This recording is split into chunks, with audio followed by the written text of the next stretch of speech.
I think Elif is recording. Yes. Good afternoon. Yes, okay. Good afternoon, all the presenters.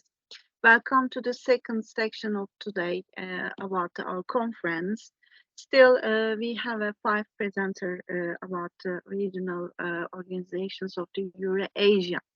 My name is Ashkan İnce Sökmen. I am also lecturer in International Relations English Department of Aral University. And I'm also international security and tourism specialist. First of all, thank you for all your participation to our conference. If all the presenters are ready, we will begin. And also, I would like to remind you again, there are time restrictions for as a 10 and +2, and the remaining 8 minutes is just for your questions. Therefore, we should obey very carefully the time restrictions for the conclusions on the time being of today. And now the first presenter is Muratcan Mustafaoğlu. Its title is Organization of Turkic States, a new game changer in Central Asia and the Caucasus. Is here, is already here, because I couldn't see his name on the participations people. Okay. And also we continue second presenter Merve Erkan Aydın. Its title Organization of Turkic States and Motivations of the Member States. Miss Merve, are you ready now? Yes, Professor. Okay. Please begin. Okay, let me share my screen.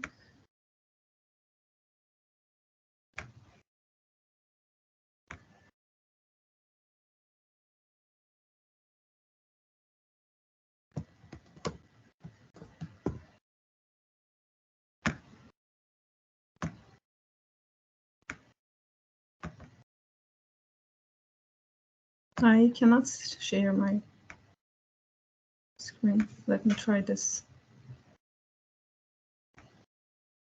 Just a second, maybe I have to give you permission. Yes, coming. Can you see my screen? Okay.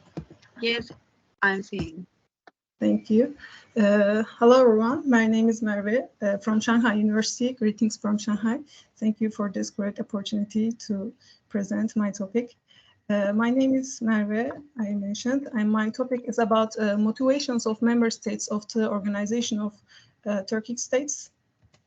I will shortly, briefly talk about the countries and their motivations because of the time shortage. I will start with Turkey.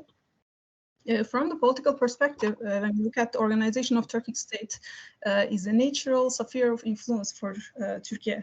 The situation arises from the common characteristics of Turkey with the member states such as language, culture, and history.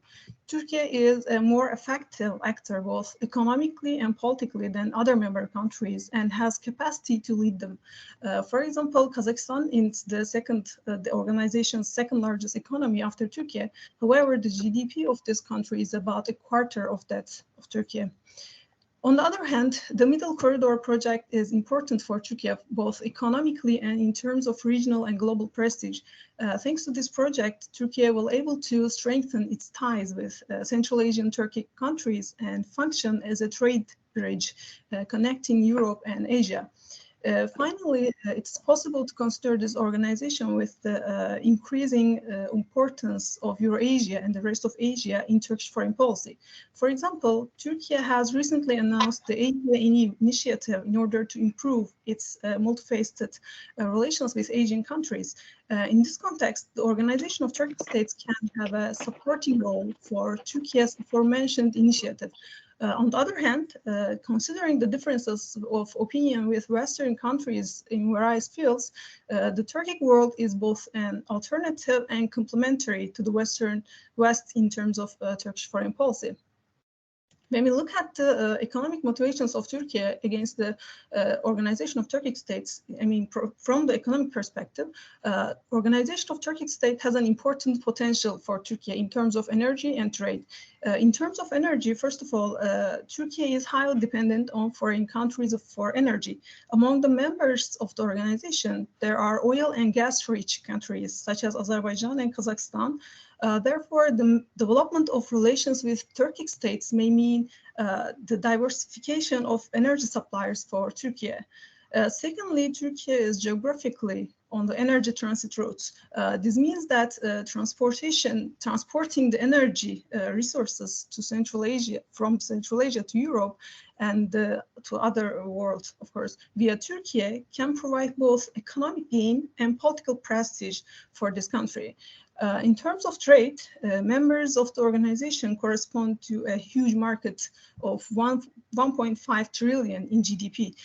Construction, textile, and communication sectors come to the fore in Turkey's commercial activities in this market. In addition, we can say that the defense industry products such as Bayraktar TB2 and TRG-300 rockets have recently attracted the attention of the member states of the organization. For Turkey, one of the economic motivations of Organization Turkic State is to increase its share in this market.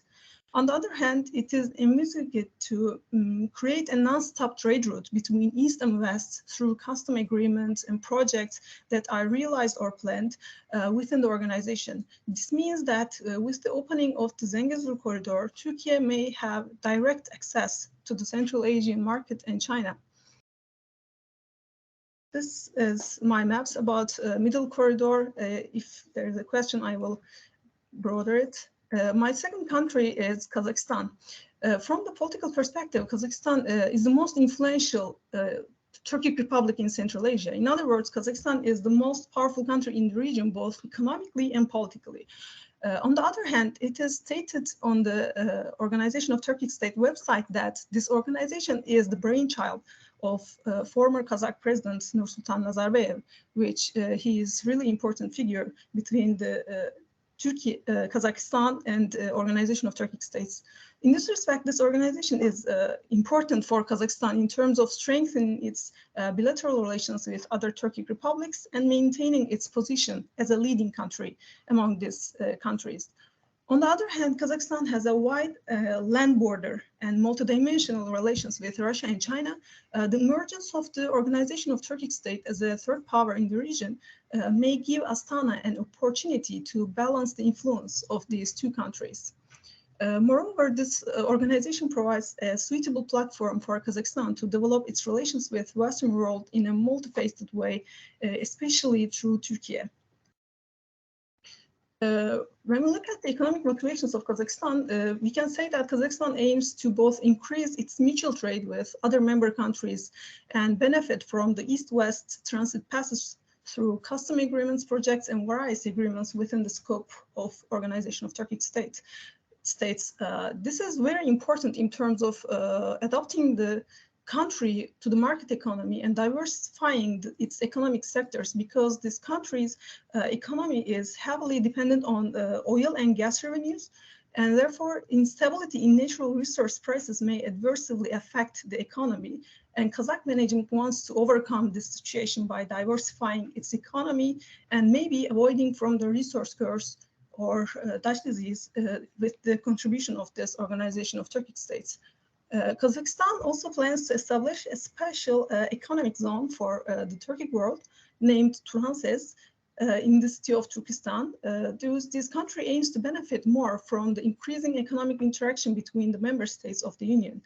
Another goal of Kazakhstan within the scope of organization is to transport its oil and natural gas to the open seas or to the west via Azerbaijan and Turkey. Thus, it is planned to reduce the country's dependence on Russia in this field, because Kazakhstan currently exports most oil through Russia, and with this opportunity, with this organization, can also be balancing factor for Kazakhstan in this respect. Another motivation of Kazakhstan's organization's membership is the desire to use its geographical location more effectively. The country borders both China and Caspian Sea, therefore Kazakhstan can play a strategic role in connecting Europe and China through Caspian Sea, Azerbaijan and Turkey, respectively. This may increase geopolitical and geoeconomic importance for Kazakhstan. Our third country is Azerbaijan. When you look at the Azerbaijan's political motivations, since Azerbaijan is kind of alone in its geography, it tries to meet for unity with Turkic states, which it has common historical and cultural ties. Increasing the effectiveness of organization of Turkic states may result in an increase in the strategic importance of Azerbaijan, because this country is a connection point between Turkey and other Turkic republics. As you can see in the map, as a matter of fact, this country has borders with Turkey and the Turkic Republic in Central Asia with the Caspian Sea. And the Zangezur corridor, which was talked more after the Karabakh victory, not only provides the connection of Azerbaijan with Nakhchivan and Turkey, but also increases its importance when we consider within the scope of organization of Turkic states, because Zangezur corridors in that time will become a part of a middle corridor, and with organization of Turkic states, and this situation can provide both political and economic benefits to Kazakhstan, to Azerbaijan. From the economic perspective, we can say that Azerbaijan has economic motivations similar to other member states, like developing commercial relations with member state is Azerbaijan's main economic expectations from the organization of Turkic state. In this context, the increase in the economic links between Turkey and Central Asia will also be economically beneficial for Azerbaijan. Apart from this, the Baku administration wants to benefit more economically from the increasing importance of the Zangezur corridor from hosting the transit trade. As I mentioned before, this country is a connection point between Turkey and the other Turkic republics, which are member of the Organization of Turkic States. When we look at the fourth country, Kyrgyzstan, we can say that politically Kyrgyzstan is the weakest country in the region. Therefore, Organization of Turkic States membership can mean a strong political support for Kyrgyzstan in foreign policy. For example, in the armed conflict between Kyrgyzstan and Tajikistan in the Fergana Valley in 2022, Organization of Turkic State made a statement of support to the Bishkek administration in that sense. Also, this country has water and border problems. Still, they have some problems with Uzbekistan and Tajikistan, especially. Organization of Turkic State is important for Kyrgyzstan in terms of getting international support for the solution of these problems and solving their problems in a peaceful way. As for other countries, a strong organization of Turkic states can play an important role in balancing Russia and China in the region, maybe as a third power in here for Kyrgyzstan also. Also, we can say that Turkey is the organization's leading military and political power. This situation stood out in the Nagorno-Karabakh War, with Turkey's support for Azerbaijan through the emphasis of brotherhood and strategic alliances. For this reason, Kyrgyzstan also sees the organization of Turkic state as an opportunity to get closer with Turkey and the maybe rest of the Turkic world in that sense also. From the economic perspective, Kyrgyzstan is also the poorest country in the region economically. Its economy, the Kyrgyz Republic's economy is mostly dependent on agriculture. So the country depends on export for many products. For this reason, organization of Turkic states may be important for the development of bilateral trade between Kyrgyzstan and other Turkic republics. Unlike its neighbors, Kyrgyzstan is also not rich in natural resources. Therefore, this country can benefit from some resource-rich organization members in terms of supplying and diversifying the energy resources it needs. Also, Kyrgyzstan shares border with China, like Kazakhstan. In this context, there is also an attempt to connect Organization of Turkic States Middle Corridor project to China's BRI project. Kyrgyzstan also aiming for the Middle Corridor, therefore the BRI, to pass through its own territory. In this respect, one of the economic motivations of Kyrgyzstan for organization of Turkic state is maybe realize this goal. The last country of our organization of Turkic states members is Uzbekistan. Uzbekistan, when we look at the political perspective, participation in regional organizations is one of the foreign policy instruments of Uzbekistan. In this context, one of the main factors of the Uzbek administration in joining the organization of Turkic states is can be to diversify its foreign policy alternatives through this organization.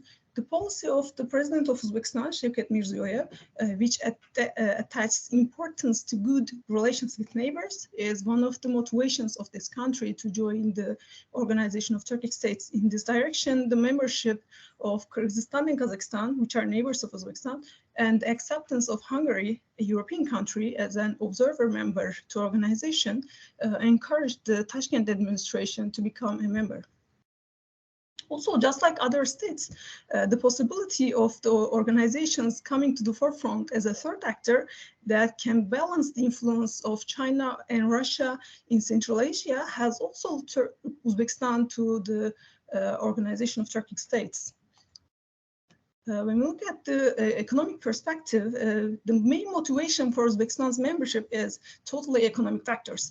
As a matter of fact, Mirziyoyev emphasized that the traditional friendship and mutual benefit emphasis regarding this organization's Cholpan-Ata summit held in Kyrgyzstan. At the same summit, he also proposed to establish a research center within the framework of Organization of Turkic States in order to increase mutual trade. Uzbekistan has also been involved in Organization of Turkic States sister port projects. Also, Uzbekistan develops projects in bilateral and multilateral relations with member states in areas such as customs, mutual trade, and digitalization in transportation. And just like Kyrgyzstan, Uzbekistan attaches importance to the middle corridor, both in terms of mutual trade and integration to the PRI. Thanks for listening. If you have any questions and comments, I would like to. Thank you, Ms. Merve. Actually, currently it's a new organization, but its political and financial and technological results are more than towards the Eurasia region. Do you have any questions to our presenter?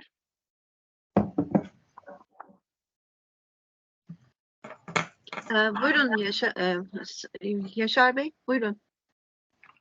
Thank you. I have a question. In early 1990s, like Nazarbayev, like some of the Central Asian leaders, they are not much interested to establishing organization among the Turkic state. Even they are not ready to accept to naming this cooperation as a Turkic or Turkish organization. What happened? What's changed from 1990s to until this time?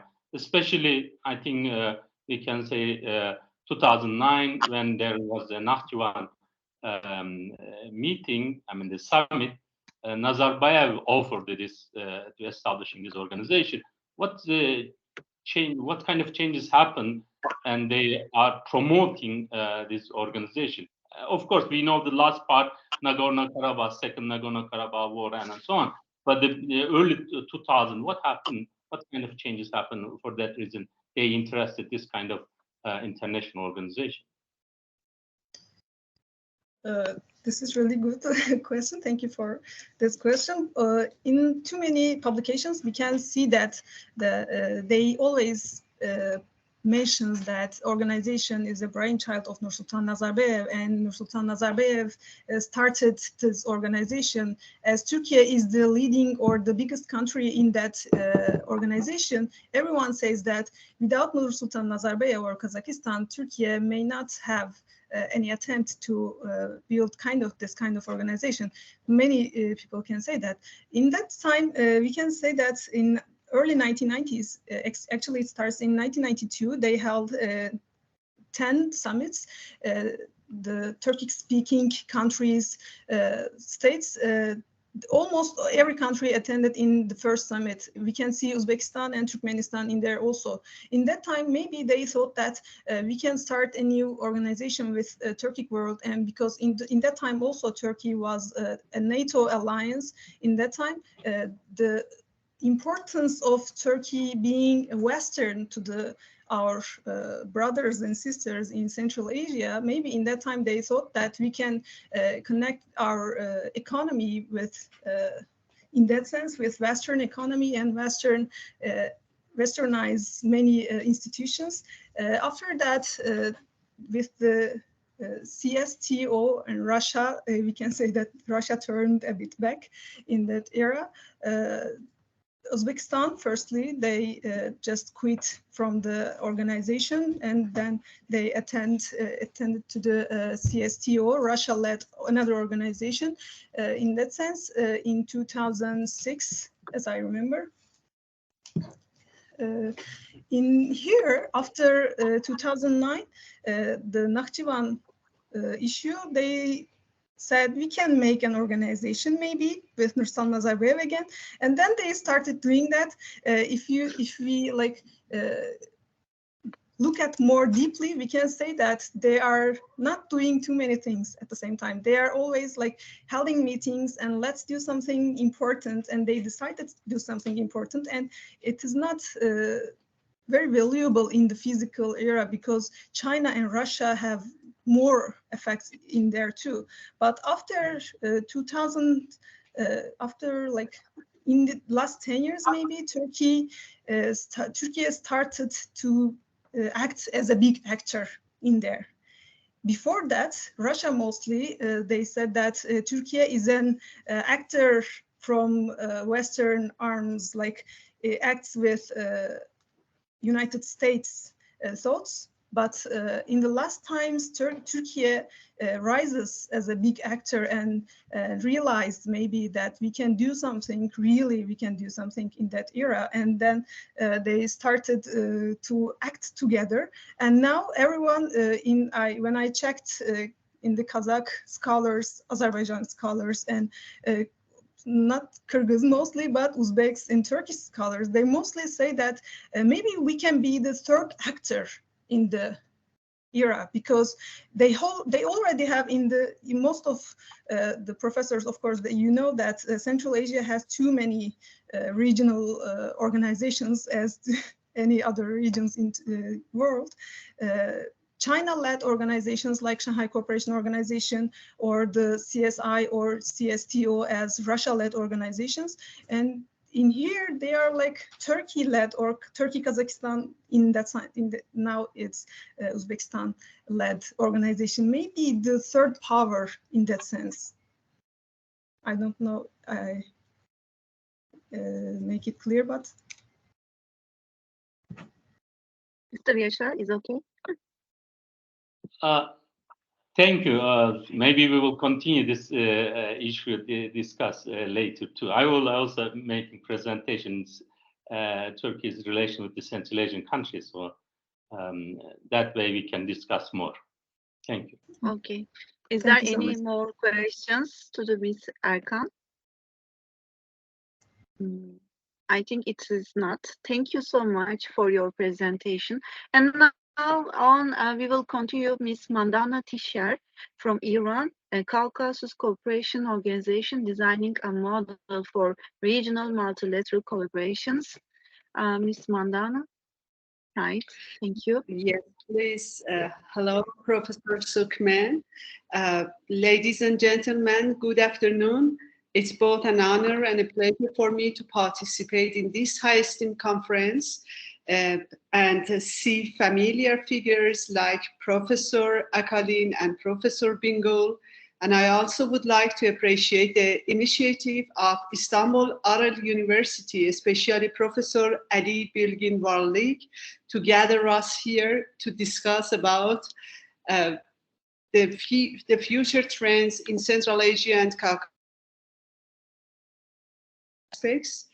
And so the subject I would like to talk about is on the necessity of designing a model to shape an organization for regional collaboration between the Caucasus countries.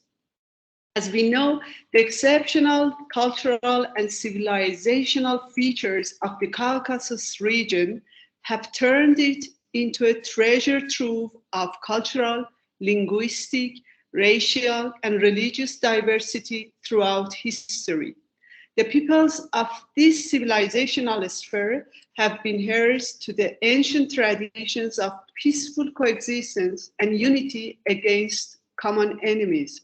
However, since the collapse of the Soviet Union about 3 decades ago, despite the numerous international and regional organizations that emerged among the newly independent republics and the South Caucasian countries that joined them, we have not witnessed the establishment of an independent regional institution and the formation of a mechanism for dialogue in this part of the globe. For the same reason, in the post-independence years, political divergence and security rivalry have been heard more than anything else in this region. On the other hand, efforts to provide opportunities for the countries of the region to have economic cooperation with their neighbors and other countries of the world have not led to the formation of efficient economic unions and economic convergence at the regional level. Therefore, the relations between civil societies in these countries have been affected by security and political approaches, and a huge gap has emerged between the peoples of these regions, preventing these communities to obtain a better understanding of each other. So, academic and cultural institutes also have sometimes paved the way for the emergence of approaches that emphasize divergence rather than facilitating cooperation between these countries. Given the developments that occurred in recent years among the countries of the Caucasus region, especially after 2020, it seems that in order to achieve lasting peace and stability across the region, provide the ground for economic cooperation, and reduce political and security tensions, it is urgent to provide an infrastructure for dialogue between the civil society representatives at the region. In fact, the scientific, cultural, and media elites can play a vital role in constructing a new model of communication, understanding, and dialogue among the thinkers and media leaders of the region through leveraging the potentials of the new patterns of civil society's communications. Dialogues among academia and media representatives throughout the region might contribute to forming a new discourse that emphasizes regional convergence. This convergence is embedded in the history and cultural traditions of the region and might be the basis for the formulation of new theories and models of cooperation. Therefore, it seems to be the right time for the establishment of an institution or a network consisting of representatives from the cultural, academic, and media sectors in the 3 Caucasian republics, including Georgia, Armenia, and Azerbaijan, and their neighboring countries, including Iran, Turkey, and Russia, and discuss the existing challenges and possible solutions to increase the understanding and relations between civil societies in the 6 countries. This regional organization, which would need serious governmental support, can build more trust through various joint programs and visits with the presence of representatives from various sectors of society, including the youths, women, journalists, professors, students, writers, and other social groups in each of these countries. During the recent crisis in the Caucasus region, We are aware of how the false news and reports negatively affected public opinion formation and led to social crisis and even wrong political decisions.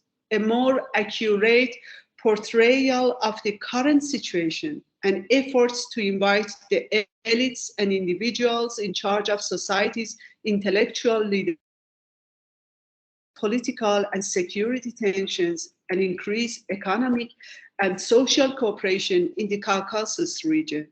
Thus, in the first step, it's possible to form brainstorming sessions among academics from the 6 countries of the Caucasus region and provide the ground for designing an organization for regional cooperation in the social and cultural fields. The Iranian Peace Studies Scientific Association is ready to collaborate with Istanbul Arel University and other universities and academic institutes in the region to hold the first brainstorming session in which academics from different countries of the region discuss about scientific and cultural issues and the ways of regional integration. I hope this measure would be a significant step towards enhancing the lasting peace in the Caucasus region. Thank you very much for your kind attention.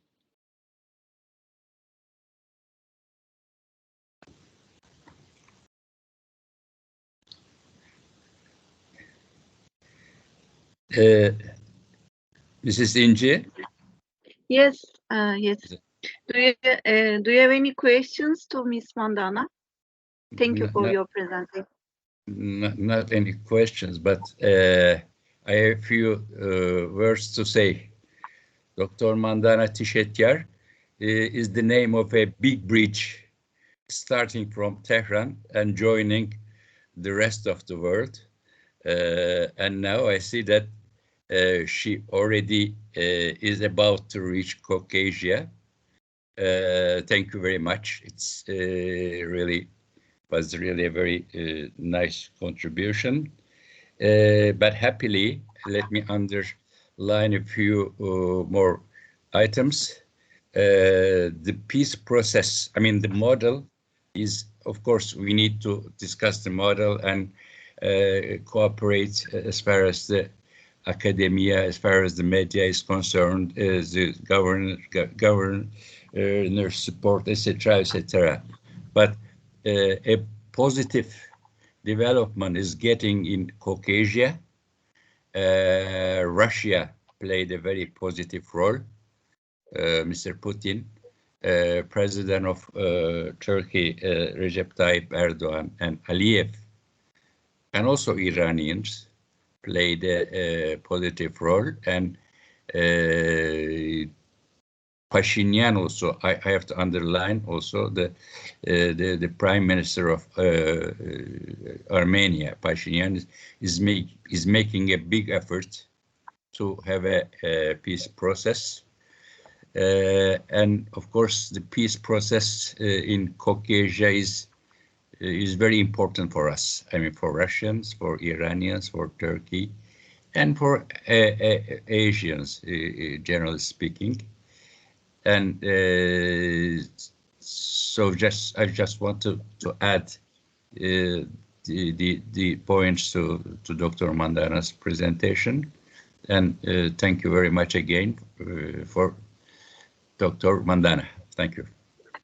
Merhaba, Professor Akalin, and thank you very much for your academic support. And I hope that the first session of scholars from the 6 Caucasian countries will be held in Arel University in the near future. Inshallah. Inshallah. Is there any questions to the Ms. Mandana?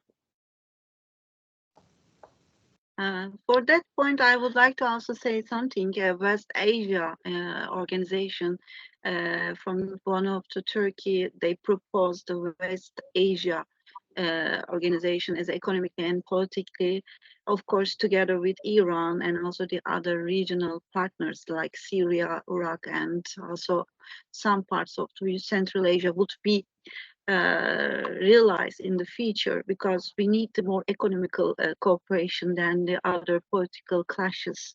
Therefore, it's so interesting to propose the new types of the international organizations related to the regions. It's better than from the political interest and other clashes. Okay. Yes, thank you.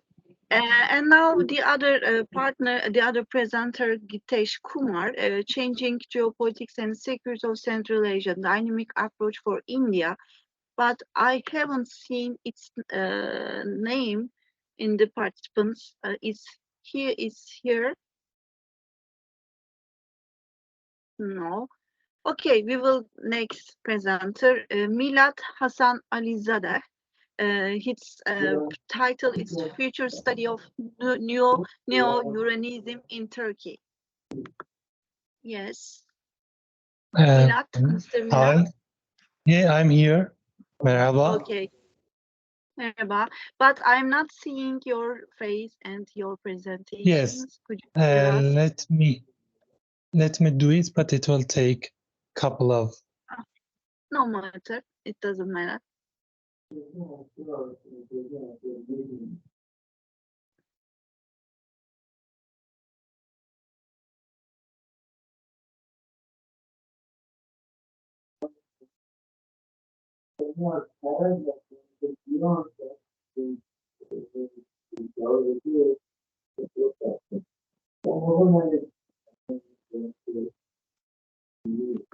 Your name is not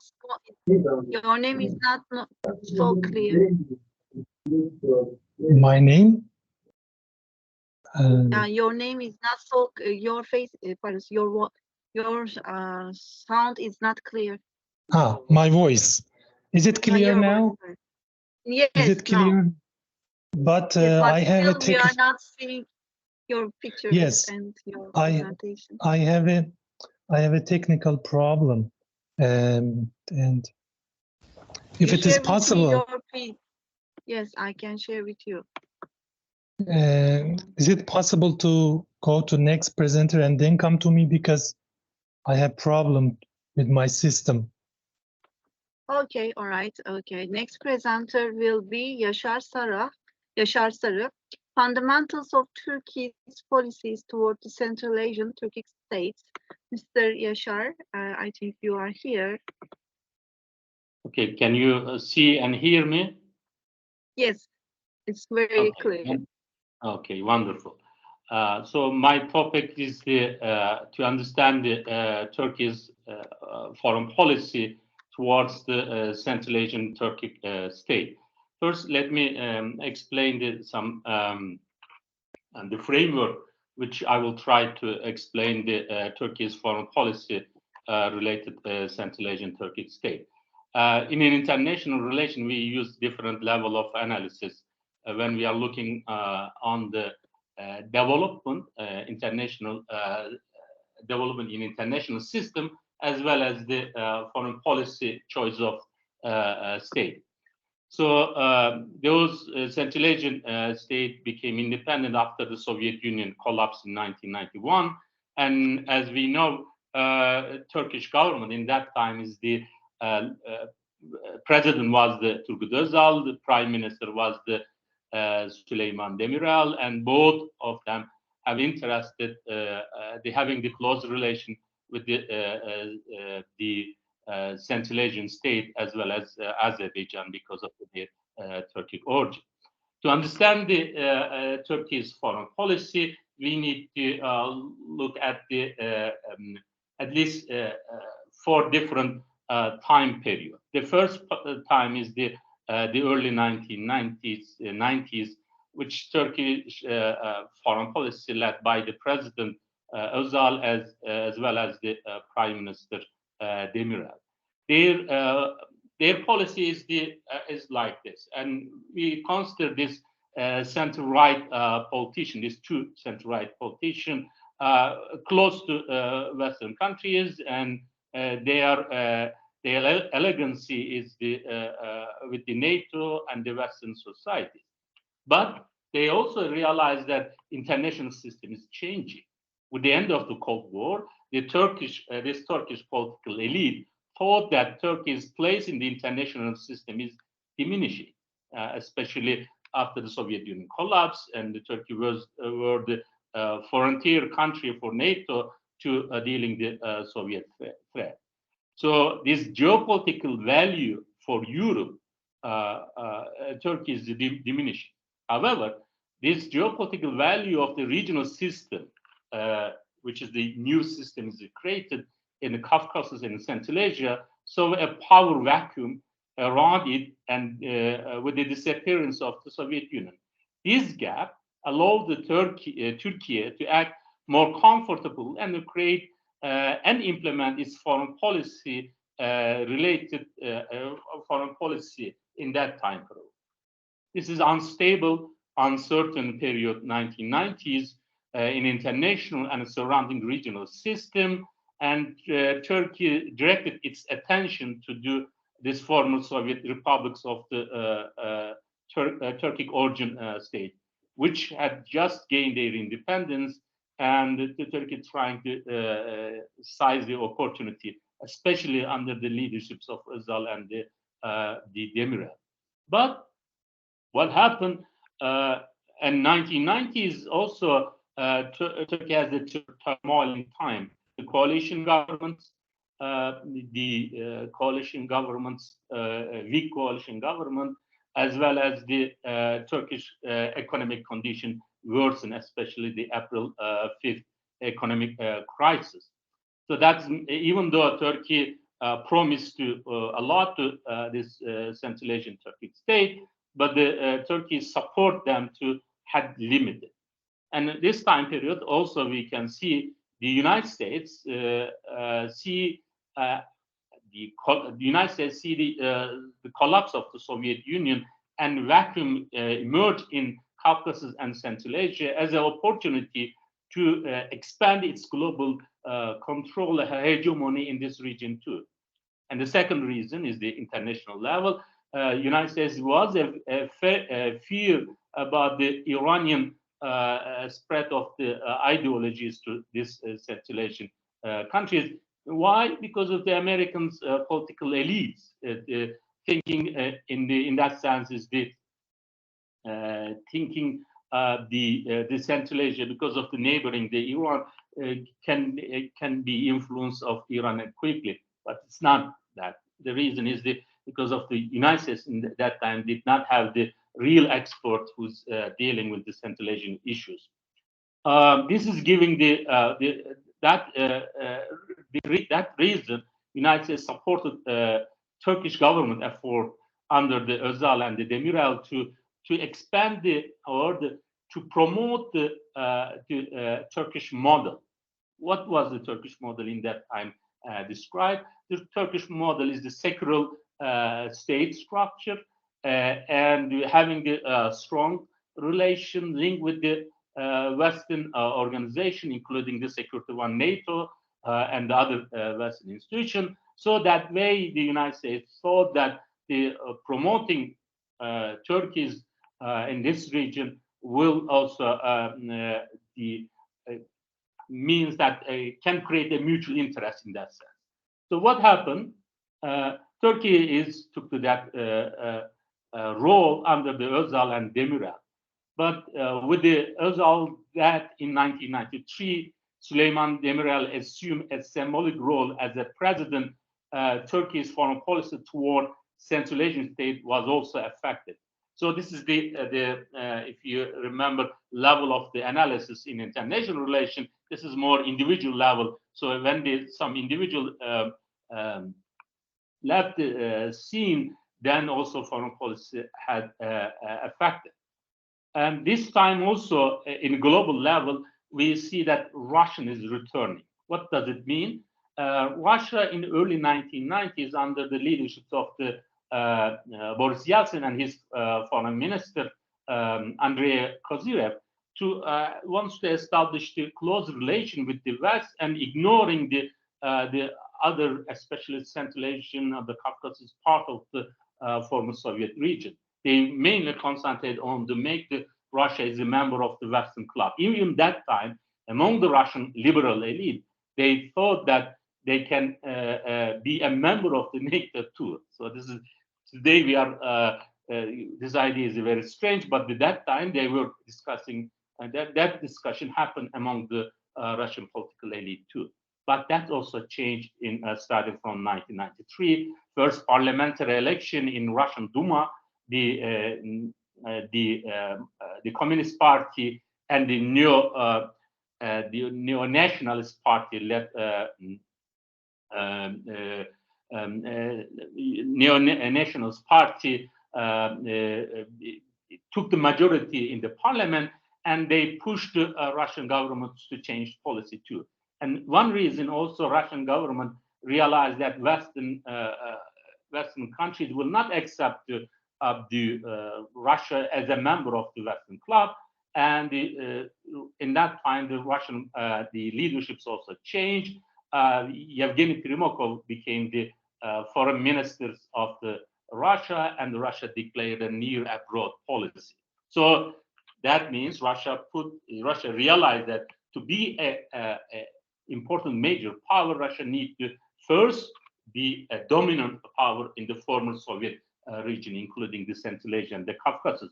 And that policy make the Russia give the priority to Central Asia and other regions which they were controlling during the Soviet time. So this is, and another reason is the NATO expansion, and starting from the middle of the 1990s, NATO started expanding its membership, including the Central and Eastern European countries, later Balkan state, as well as in the last stages, as well as the Baltic state. That's Russia a long time bargaining the NATO, and see that this is a potential threat to Russian security, and they see that they need having the near abroad policy. In Turkey, as already I mentioned, Özal, that already passed away, and Demirel was a comparatively more in a certain area. He became the president, and after the Demirel, the President Necdet Sezer wasn't really interested in Turkic role, as well as the coalition government cannot concentrate on the area, except one person, which I need to mention his name, Ismail Cem, who was mainly interested in Eurasian region, but because of the coalition government and because of his status in the government, wasn't that much successful. So this is the second area, the late 1990s to early 2000, we see that Turkey's relation with the Central Asian Turkic state is the decrease in the politically in that sense. What happened starting from the new government in Turkey, implemented policies, more positive foreign policies to develop a good relation with the neighboring countries, as well as having the strong economic relation with Russia. This opened another chance for Turkish government to having the close relation with these countries. Let me tell you, Turkish political elite, even though they have different level of the interest on the region, they never lost this total interest in this region. But it's also related to how the other side reacted, which is we see that late 1990s, 2000, Turkey's relation with the Uzbekistan worsened under Islam Karimov, and Turkey's relation with the others are not much developed. But real changes happen when the perception of the Central Asian leader started changing. Especially, I need to mention here the name of the Nursultan Nazarbayev. Nazarbayev himself in 1994, when he made a presentation at the Moscow State University about the Eurasianism, he described the Eurasianism as between the Slavic and the Turkic people who are living in the same territory, and that's creating a kind of the way of the coexisting lifestyle. This is which is the this theory developed by the half Tatar, half Russian, the anthropologue or ethnographic Lev Gumilyev. So that way, in 1994, when Nazarbayev mentioned about the Eurasia, basically he wants the continuation of the loose characters of the Soviet Union. But in 2009, when the Nakhchivan summit happened, the Nazarbayev had a different understanding of the Eurasia and the push to not only Kazakhstan but other countries, including Turkey, to increasing the level of the cooperation. I'm not saying the integration, but the level of the cooperation another level. Why? First is the 2008, the Russian-Georgian war, and Russia has the South Ossetia from Georgia, and some Russian political elites started talking about the northern part of the Kazakhstan is the part of the Russian former Tsarist Empire, and it should be part of the Russia. So that way, the Nazarbayev realized that the pressures is coming from the Russia, not the government level, but the among the political elite. So to develop a close relation with the close relation with the Turkey and other Turkish state, as well as to develop a Kazakh national identity based on the one bigger identity, which is we call Turkic identity. And very clear evidence of this one, we can see that today we have the Turkic Academy, and the Turkic Academy is doing the work on Turkish Turkology and other things, which is mainly we get in Turkey in ideological we are identified with the pan-Turkish people, but in this kind of research is done in Kazakhstan. So that is the showing that the Kazakhs is the accepting a common collective Turkic identity as a base of their national identity, which is they developed today. So this is the giving the opportunity for the Turkey to having the more close relation, the develop the more close relation with the Kazakhstan first. The another development which has happened this time period is the 2016 Islam Kirov passed away. A new leader of the Uzbekistan, Shavkat Mirziyoyev, having opened the way to developing relation with the Turkey. I mean, sometimes scholars saying that Kazakhstan is very important among the Central Asian Turkic state, but the Uzbekistan is the center of the Turkestan and the Turkic state because of it has the border all of the Central Asian countries plus Afghanistan, as well as the historical cities of the Tashkent, Samarkand, Bukhara, Hiva are in the Uzbekistan, and the Uzbeks are the most populated the Turkic nation in Central Asia. So that way, to having the close relation with Turkey and opening that relation with the Uzbekistan,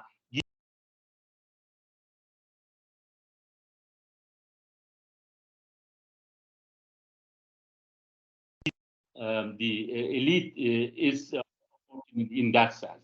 So the last part is this relation is developed.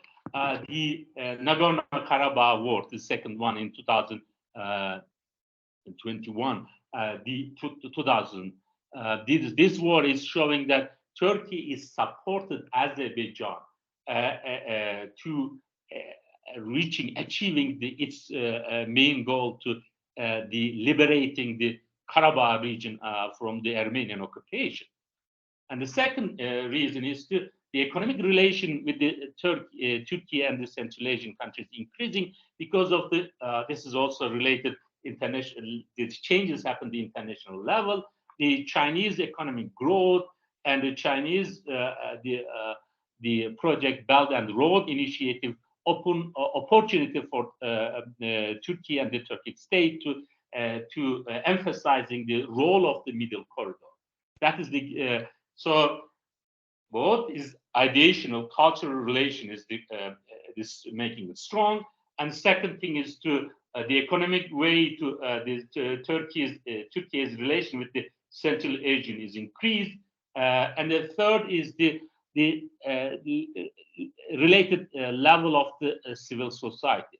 I mean, if you're looking at the Central Asian barometers or the other the surveys related Central Asian public's preference and the preference in a certain cultural products, movies, and other things, you can see Turkish products, textile, and the movies are very popular among the Central Asian states.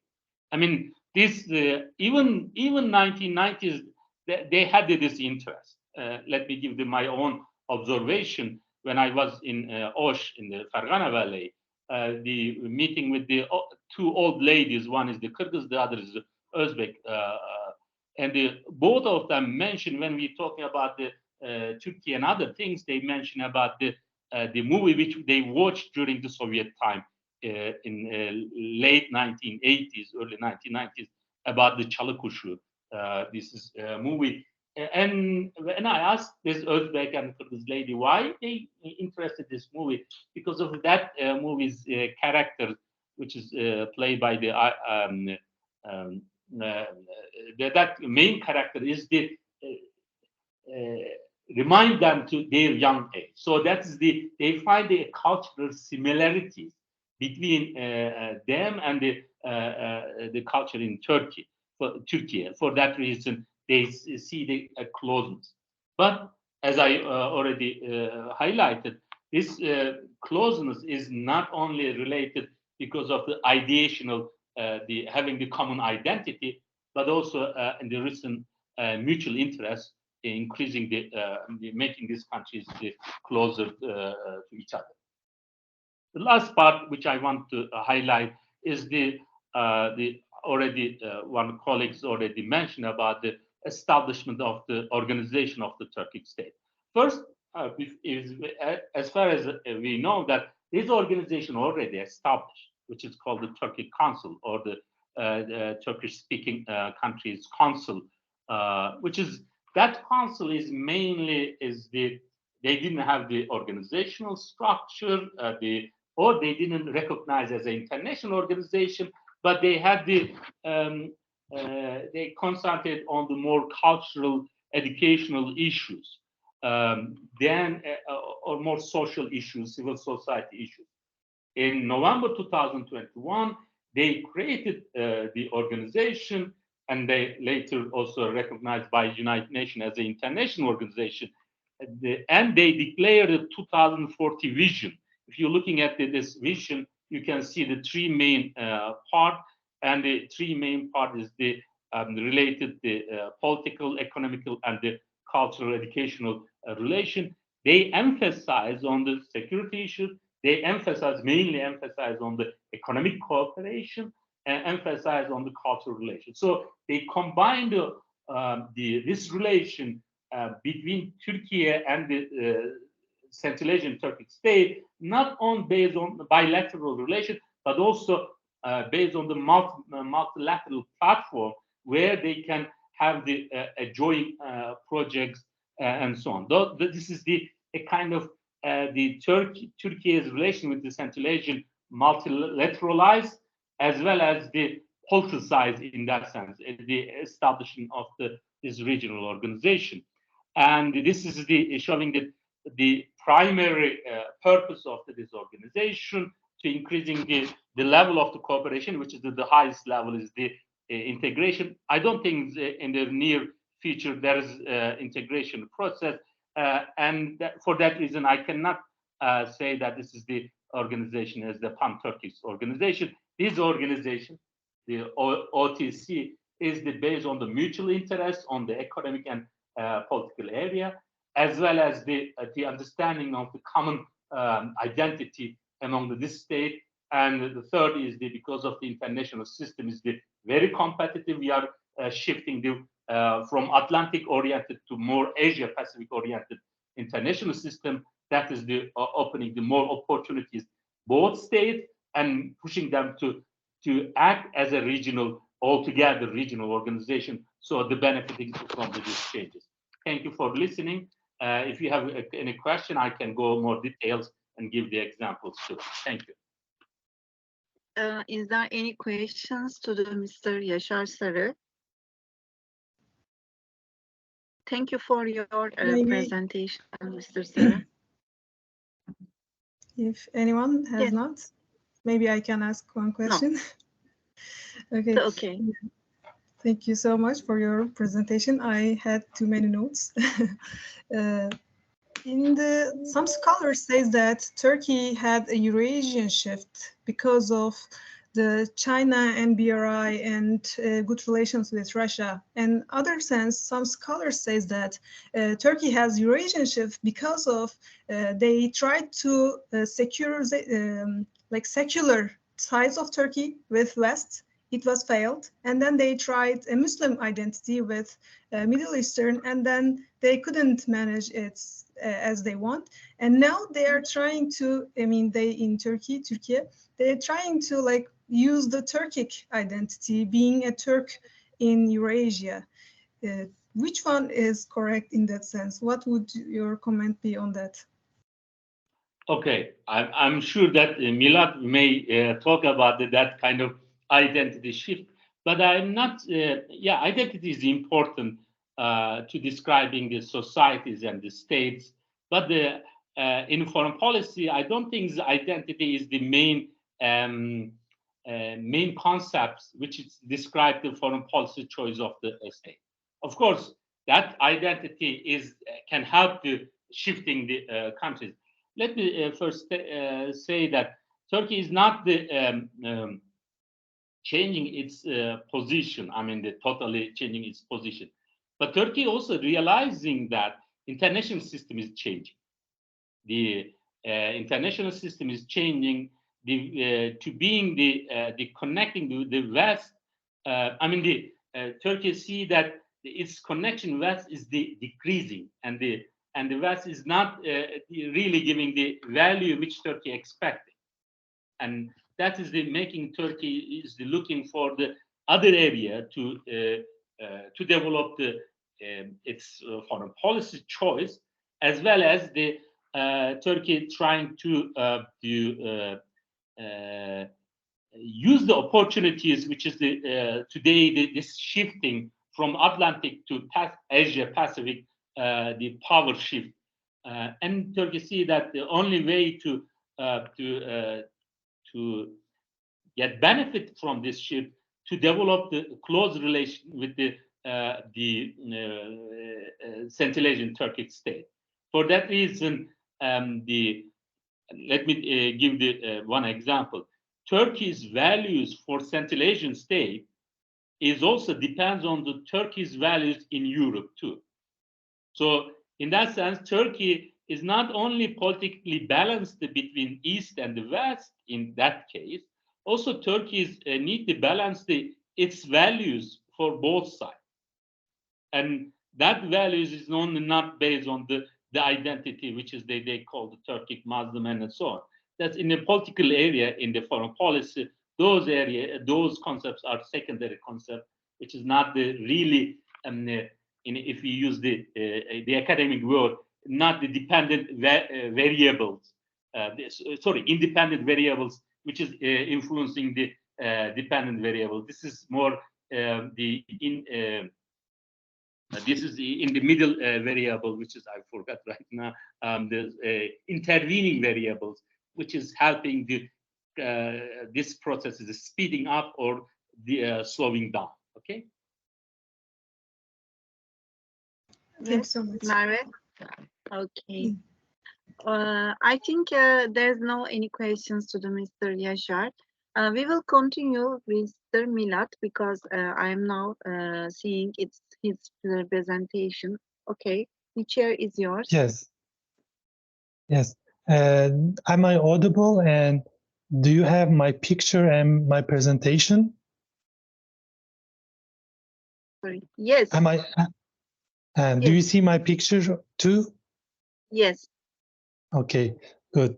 I give my regards and respects to all professors and my colleagues, participants all around the world.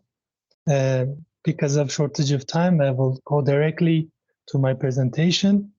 My presentation is a part of my MA thesis in Eco College of Insurance, Allame Tabatabai University in Iran. It's a very broad topic, and explaining all of my findings isn't easy in just 12 minutes, but I will do my best. If you look at the title of my research, Future Studies of Neo-Eurasianism in Turkey, we can divide it into three parts: Future Studies, Neo-Eurasianism, and Turkey. To elaborate my research, I will go first with Turkey. I will talk about Turkey and then about Neo-Eurasianism, what is Neo-Eurasianism, and then how I gonna do research by the methodology of future studies. Okay, let's go to next slide. This beautiful picture. Do you think Turkey is a European or Asian country? We cannot put Turkey in one category, a country that connects continents and is a distinct country. It was the same for Russia in 19th century, that some scholars didn't know that they should put Russia an Asian country or European country. They decided to say that Russia is a Eurasian country and belongs to a distinct world, Ruski Mir. So, and in this slide, at the right, you can see the monument of Lev Nikolaevich Gumilov, which is located in the center of Kazan at the beginning of Peterburgskaya Street. It is built in 2005, and it is because of the popularity of Gumilev in Turkish cities around the Central Asia and Caucasus. What did this man? This man was one of the earliest people who talked about Eurasianism. In his work, which is inspired from another scholars like Danilevsky and Leonteyev, he regarded Russians as super ethnos and kinder to Turkic Mongol peoples of the Eurasian steppe. Sorry, is my voice clear and good? Do you hear my voice? Yes. Is yes, it okay? Very, Everything? very good. Everything Okay. is okay. Okay. But there is a problem, I will warn you, right? Okay. Thank you. Am I the only one to see the first slide? You see the first slide? Yes, I'm still on the first slide. If everyone is same. I'm in the second slide. Larger screen and go by. You don't see? Yes, your presentation is seen, but yes, now, all right. And also, it's possible to larger screen.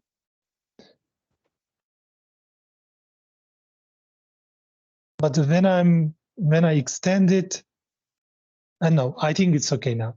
Yes. I was talking about the previous slide was this, the Bosphorus picture, and this is this picture. I think when I'm doing it bigger, you cannot see it. I have to do it in this way. Okay. Gumilev regarded Russian as a super ethnos, Turkic Mongol peoples of Eurasian steppe. They thought that they helped the consolidation of Russian power, and also he supported national movements of Tatars, Kazakhs, and other Turkic peoples, and that's why he is popular. And let's go to the next slide. Yeah, you see in the picture Alexander Dugin, famous person in Russia and around the world. He wrote The Foundation of Geopolitics, Geopolitical Future of Russia. He is considered the founder of Neo-Eurasianism. So we talked a little bit just about Eurasianism. Here I'm gonna say that in what cases diverges this Neo-Eurasianism from Eurasianism. Neo-Eurasianism identifies United States and United Kingdom, the pillars of Atlanticism, as the main enemy of Eurasianism. But Neo-Eurasianism targeted Western Europe as the main menace confronting Russia. Dugin's Neo-Eurasianism sees potential for cooperation against Atlanticism with number of European countries, especially Germany. So it's one difference. And Dugin originally views Turkey as an adversary that was a political, ideological colony of US and needed to be countered by a strategic alliance between Russia and Iran. But this is the prior perspective of Dugin. Dugin later on changed his view about Turkey. And as you see in this picture, Dugin comes to this point that Eurasianism has two main pillars. One is Turkish and the other is Russian. These are not alternatives to each other. On the contrary, they are complementary. And as you see in the picture, this is done by some circles in Turkey that Dugin was popular in Turkey. They make some connections, they made some conferences and in Turkey, and this happened. So let's go, because of the shortage of time, I just give brief information about any slide. Eurasianism in Turkey. Yusuf, you see the picture of Yusuf Akçura. He said in the past, "Doğuya dayandıkça yenilmez oluruz." It means when we stand to the east, we will not be failed. We will not be beaten by other powers. We will be powerful. In the 20th century, Yusuf Akçura advocated cooperation between Russian and Turkic peoples against Europe and China. But Russia rejected it. He focused his attention on Pan-Turkism. But Pan-Turkism itself lost its appeal after World War II, as Turkey became frontline state in the Cold War, and because of the Soviet Union threat. During the Cold War, Turkish intellectuals have little to no interest in the works of Russian immigrant writers such as Gumilev and Trubotsky. So let's go to the next slide. And when we trace back the signs of Eurasianism in Turkey, we also see the peoples like the Nihal Atsız, Alparslan Türkeş, Zeki ve Lidi Tugan. They were active, specifically in the World War II. They want to unite all Turkic peoples stretching from the Mediterranean to the Pacific. But when the Germany lost the war, Ankara quickly closed down Pan-Turkish publications and imprisoned those ideologues. And again, Eurasia and Pan-Turkism retreated, and because of Cold War. Also, there is it has a process to this happened to over a process.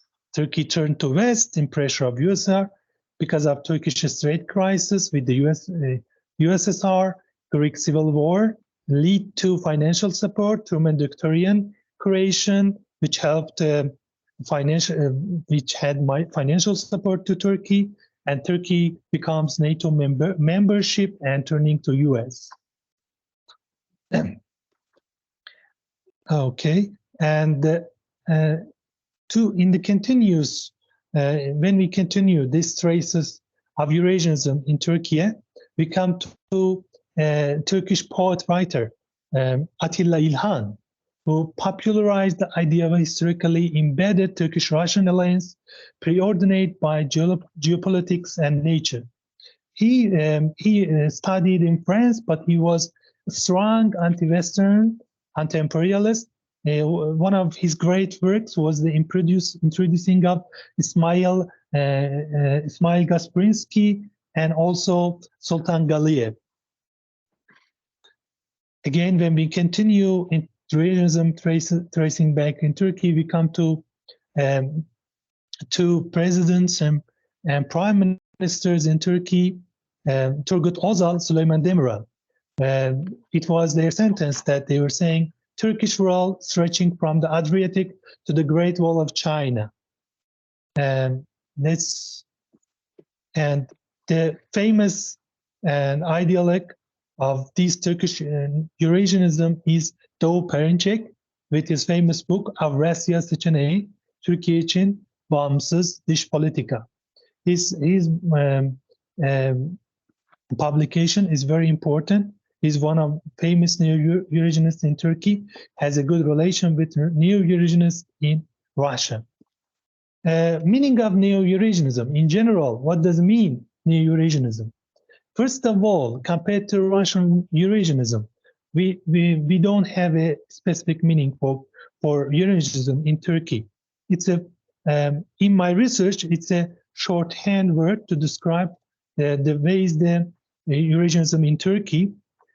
Actually, there are lots of groups, Eurasianist groups in Turkey, pan-Turkists, pan-Islamists, and others, which all of them have some commonalities. What are those commonalities? First, alliance with Turkey's eastern neighbors. Second, hostile towards any type of Westernism. Okay, that was about the Eurasianism and no-Eurasianism. But one methodology, what future studies.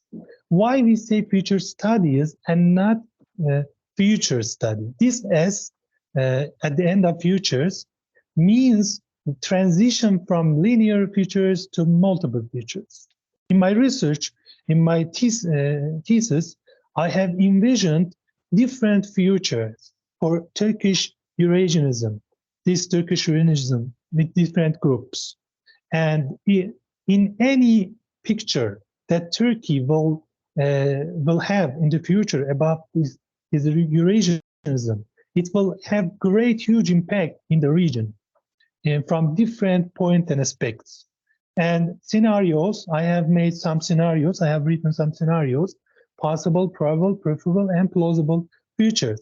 It is like a flashlight that shows what will happen in the future. But of course, I did also hindsight, as I explained to you. I specified some drivers for Eurasianism in Turkey: Turanism, Neo-Ottomanism, Kemalism, Pan-Islamism, Anti-Westernism, rejected to join EU, energy hub, transit hub, cultural and language ties, economic ties, Mavi Vatan doctrine, Pan-Turkism. All of them have lots of things to talk, but because of shortage of time, I will refuse. My last slide, scenarios for Eurasianism in Turkey. Before saying the scenarios, let's review Data's second rule in future studies methodology. Any useful idea about the futures should appear to be ridiculous. So maybe some of these scenarios will not be acceptable to you, but for policymakers, for our scholars, needs to be even analyzed the impossible futures. First scenario is pro-Western. Turkey continues to be a NATO country. Do you have my voice? Yes. Okay. First scenario, pro-Western, Turkey continues to be a NATO country and joins the EU. Second scenario, Western, Turkey continues to be a NATO country, but have good relations with Eurasia. Third scenario, Eurasian power.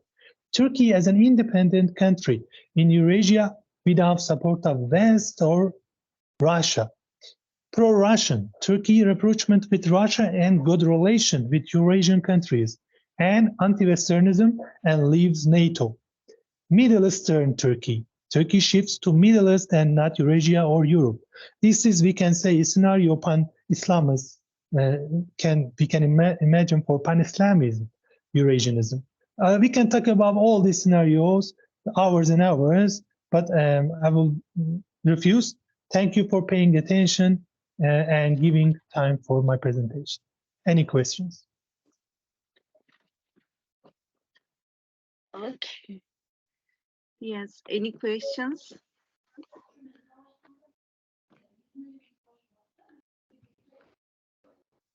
Thank you for your presentation. I have a question. All right. Yes. Comments also, Professor Ince. Okay. Okay, of course. First, I have.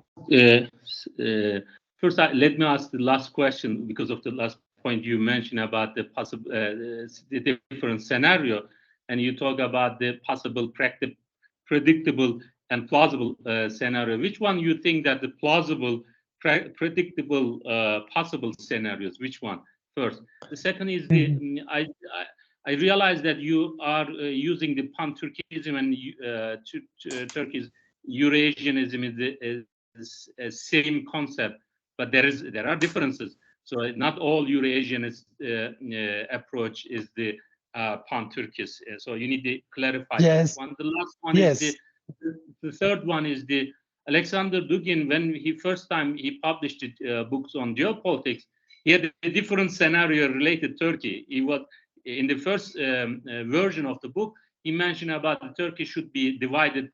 Several some is took from Armenian, took some part.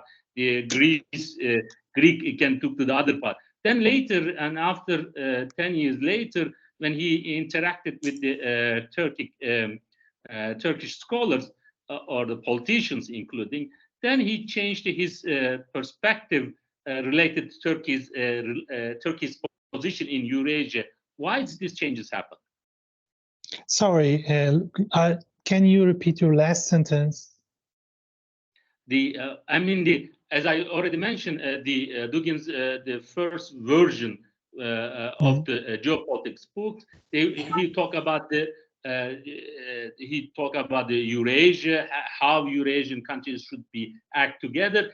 In that part, the first version, he say that Turkey is not the Eurasian state, need to be divided among the Eurasian states. Yes. But then later, 10 years later, he changed his position, and in the second version and other version, he said that Turkey is the one of the most important countries in Eurasia and so on. And after that, he interacted with Turkey. You are asking me why? You are asking me why he has changed his opinion? Yeah. Okay. Yeah. So you mentioned 3 points. First, what is possible? What is plausible future? I will go from the first question to the last. Yeah. I have written all your questions. Why Dugin changed? Okay. First, what is possible and plausible future? First of all, we cannot distinguish exactly what is possible, and it is not clearly predictable. I am working more on it to specify which of them is possible, which of them is predictable. But we can, from this point of my research, I can say that all of them can be possible. But of course, I think plausible future can be Turkey as an independent country in Eurasia without being under the umbrella of West or Russia. This will be a plausible future.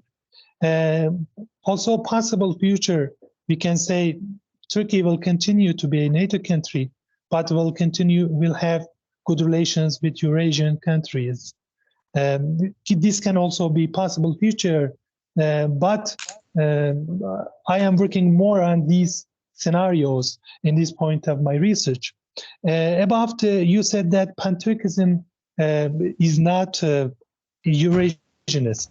Yes, some of Pan-Turkists are not Eurasianists, but some of them are Eurasianists.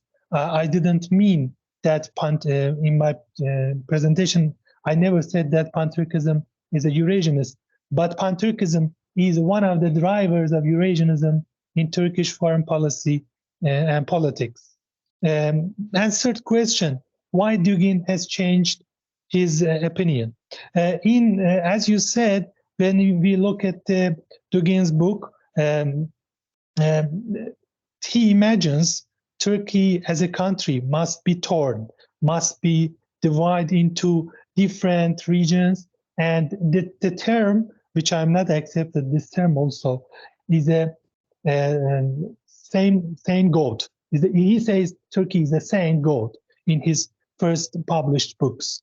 But it means that Turkey is like a country that hasn't done any bad thing, but must be divided into different parts. Later, I think why he has changed this his opinion. It's a good question. Maybe I haven't read exactly in his books or interviews about this, but from my point of view, it's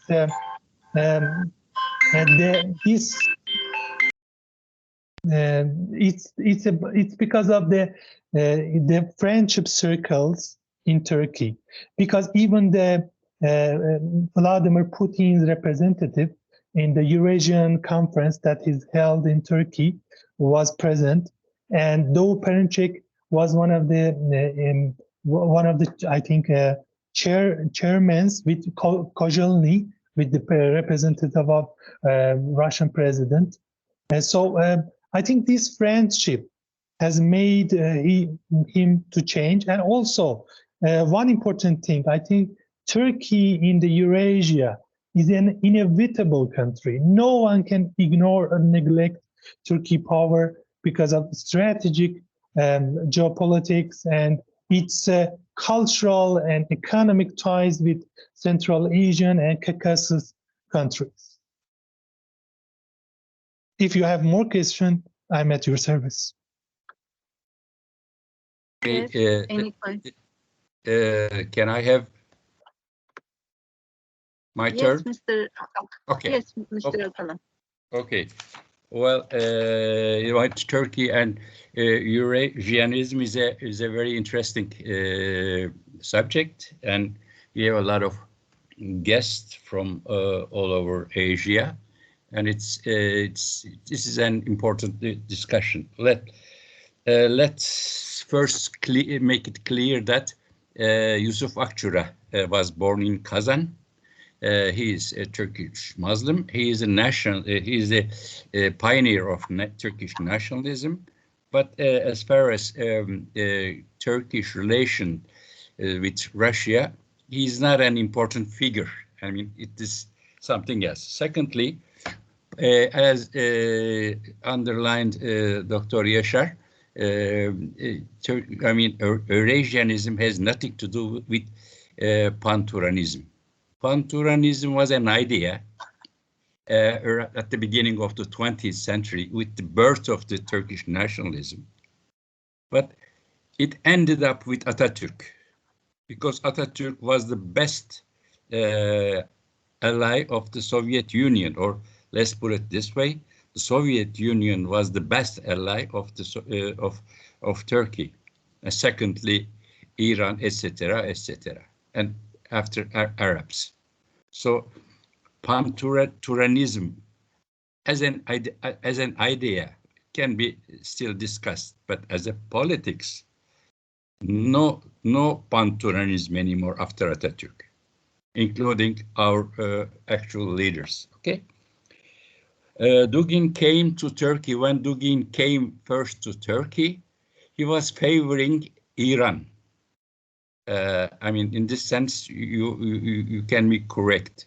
But when he came to Turkey, he discovered that the Turkish intellectuals and Turkish politicians, many of them, a lot of them, were in favor of Eurasianism, practically, because Turkey was under the attack of the United States of America. Mr. Dear contributor, you should understand this very clearly. United States of America not attacked only Iran, not attacked only Central Asian countries.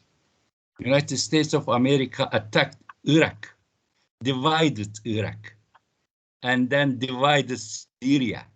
And we have a war, very bloody war since 20 years. So let's put it this way. It's not Dugin that taught Eurasianism to Turks, but Dugin had some contributions, of course. I don't want to neglect it. But do you know who taught Eurasianism to Turkey?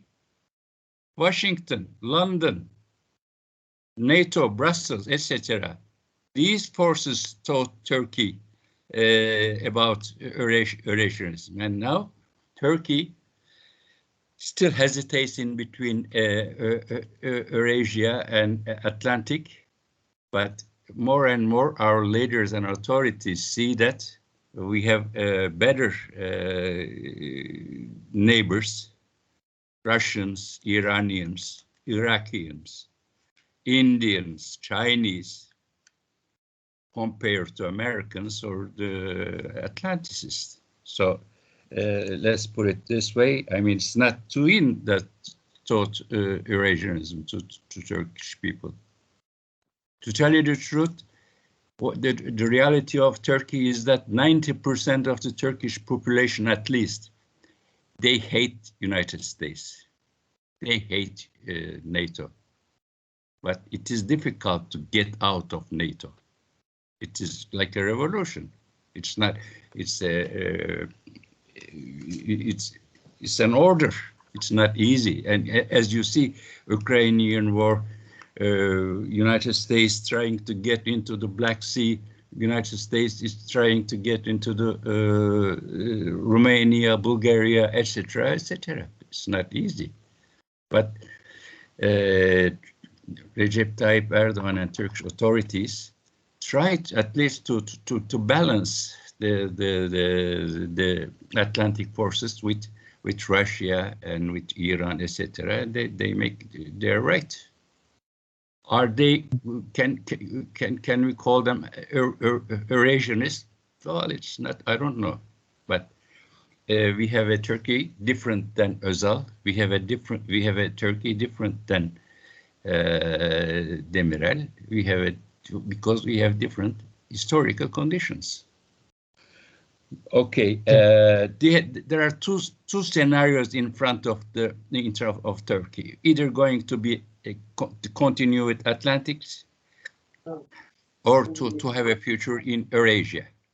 That's it. Thank you. Mm-hmm. Do you have any response? Yeah. Actually, I think it was more comment than question, and also yes. I'm sorry. Yeah, it was more comment. Yeah. Yes. Also, I appreciate your comments. All of them are right.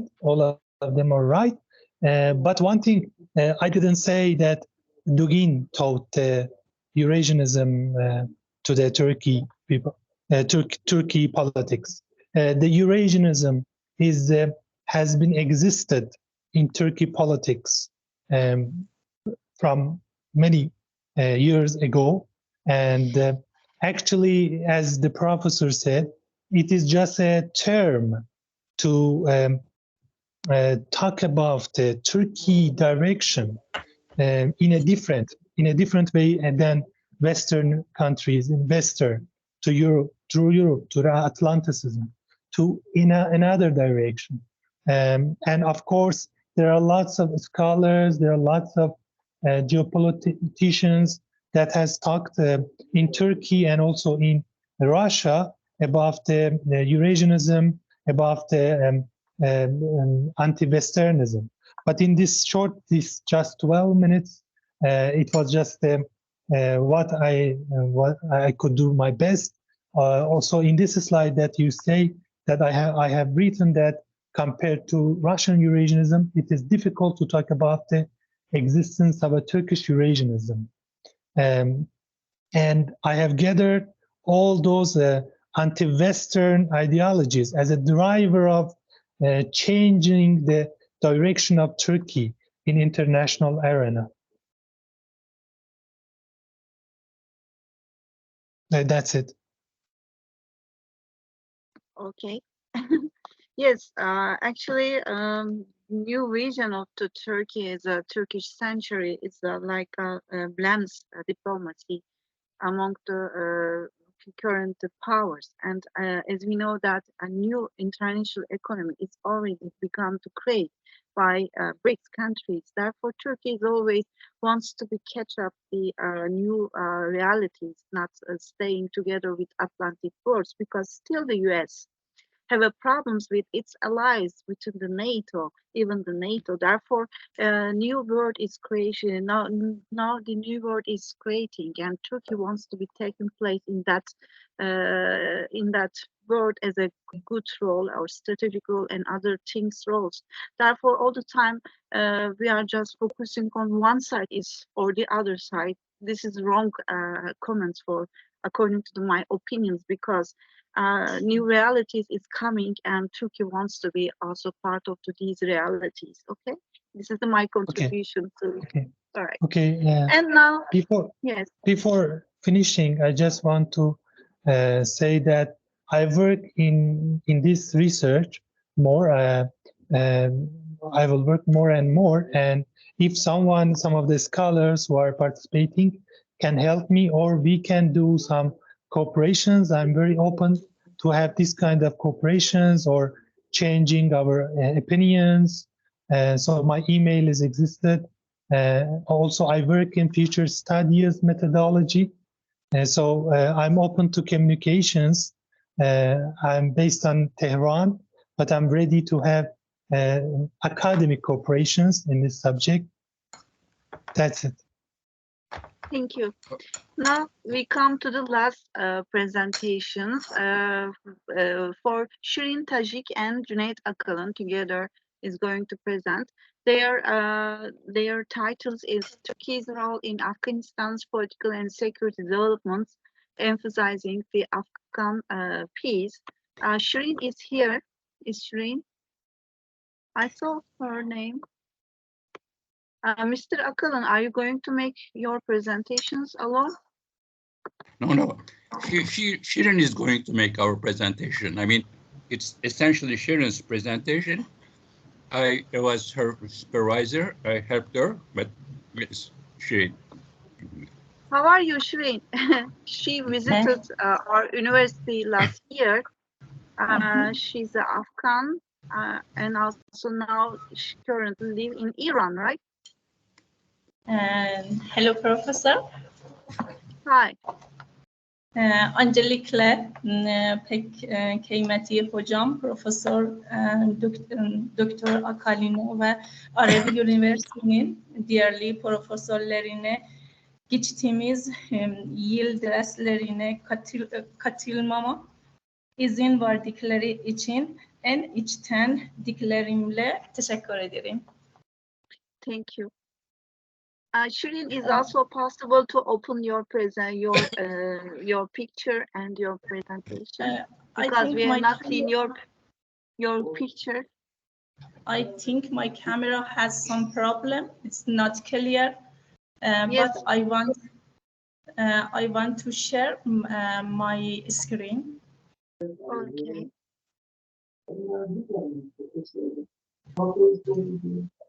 I don't know how I can share my screen. On here is the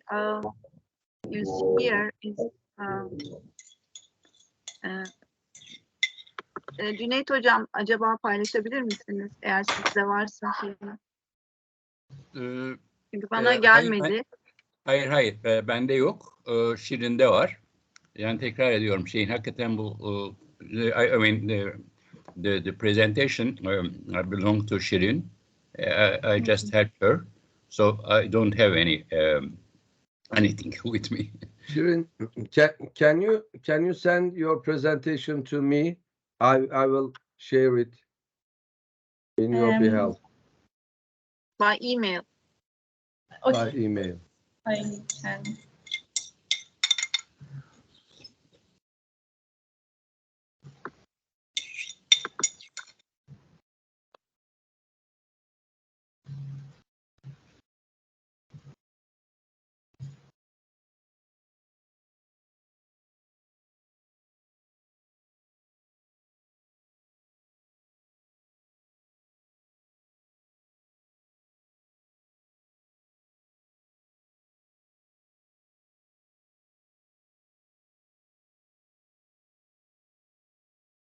I send it.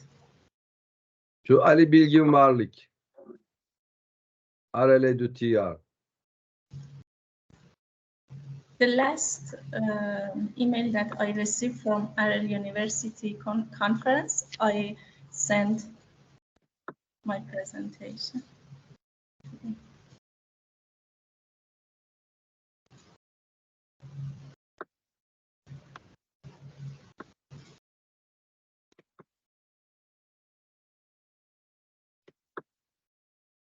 Yeah, Aral Yusam.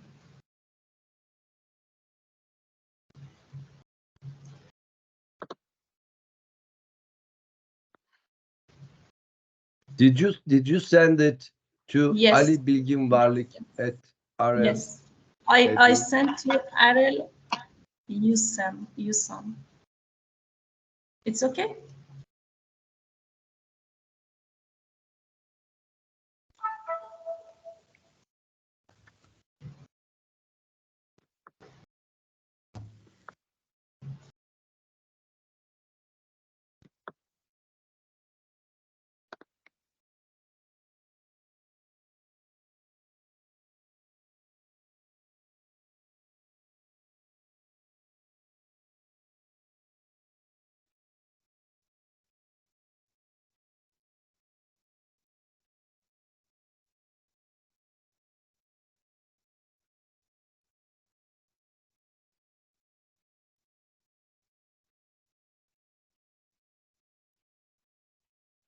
I sent an mail to your mail address.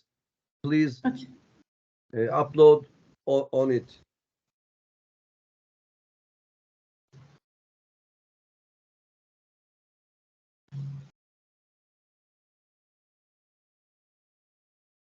Did you receive it? Let me reload my, yes.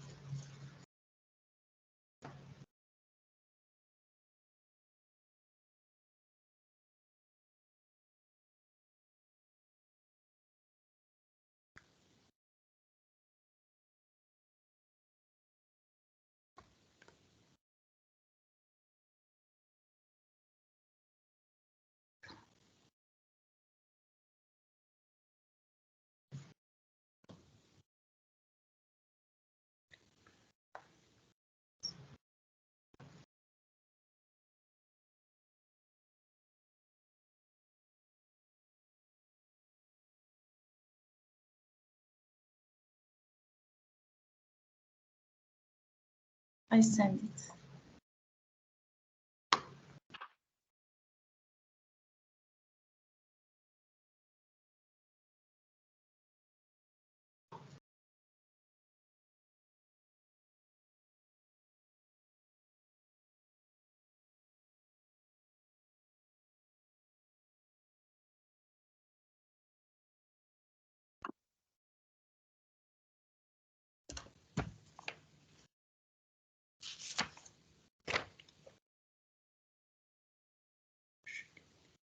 Okay.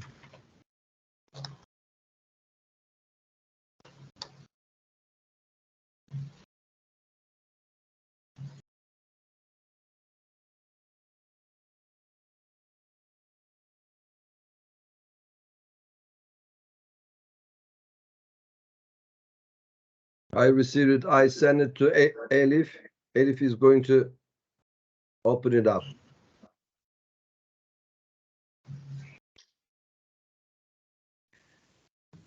Elif, have you received it?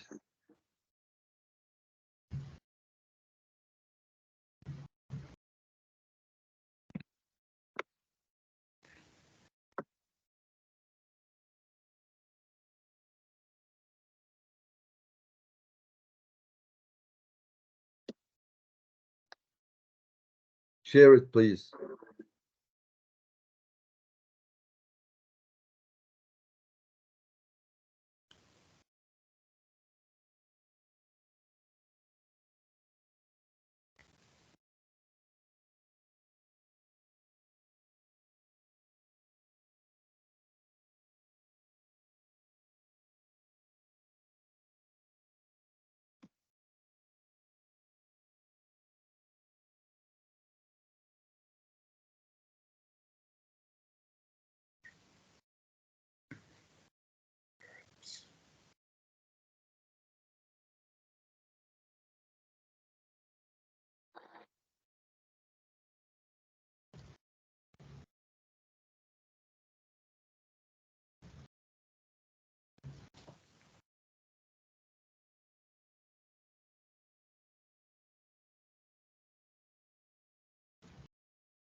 Okay. Thank you so much.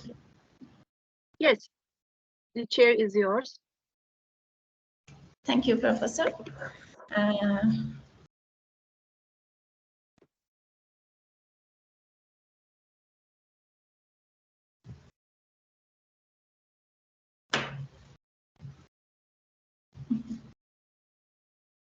My presentation is about the Turkey's role in Afghanistan political and security development, emphasize on the Afghan peace process. Please, Shirin, when you want to change, when you want to change the slide, please say next slide. When you say next slide, Elif is going to change the slide. Okay. Okay. The next slide, please. Turkey is a dynamic international actor located in the center of one of the most fluid regions in the world, where conditions can change both in the region and within Turkey. It's changed from day to day. Furthermore, foreign policy decision-making structures and process of the Turkey in the presidential system are new. Turkey has always sought to establish itself as a regional power in the various parts of the world, including Central Asia, Caucasus, Balkan, Middle East, and the Mediterranean. Afghanistan is one of the countries located in this region. Turkey involved in Afghanistan has provided interesting clues about the parameters of the Turkey's foreign policy. Please, the next slide. Turkey has provided as Turkey participated as a NATO member at the war against the terrorism in Afghanistan. Turkey provided non-combat security mission and logistic operation as a result of its action in Afghanistan, gained goodwill of the people, previous Afghan government, and the Taliban. It has never been involved in any proxy war program in Afghanistan, but it has strengthened its position in the Western Alliance as a fully committed ally in the global war on terrorism. Next slide, please.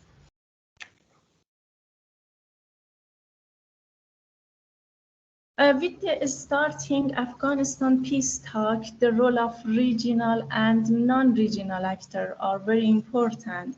In this regard, the Turks pursued goals in Afghanistan through development and conflict resolution strategy. Next, please. Turkey's